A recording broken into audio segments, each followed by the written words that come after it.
குடும்பம் இருக்கலாம். அப்படியானால் உங்கள் குடும்பத்தில் முந்தின ஆசிரிக்கப்படுவாங்க, பின்ன ஆசிரிக்கப்படுவாங்க. அதுக்கு நான் ஒரு சாட்சி. ஆண்டவரை ஏற்றுக்கொண்டேன், தேவன் உயர்த்தினார். என் பெற்றோர்கள் ஓரளவுக்கு நல்ல நிலைமையிலே வாழ்ந்தார்கள். இன்னைக்கு அவள் இல்லை, but they are in a good position. என் கூட பிறந்தவங்க நல்லா இருக்கிறாங்க. நான் சொல்ல வந்த கருத்து என்னவென்றால், உங்கள் அர்ப்பணம் அடுத்தவர்களை மகிழ்ச்சி அடைய செய்யும், தேவனை மகிழ்ச்சி அடைய செய்யும்.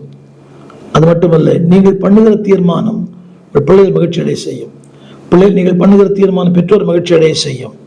ஒரு சின்ன கேள்வி, பரலோகத்தை மகிழ்ச்சி அடைய செய்யும்.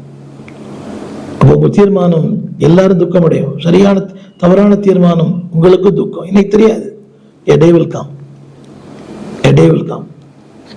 எவ்வளவு சொல்லியிருப்பாங்க, அம்மா அப்பா சொல்லியிருப்பார், உறவுகள்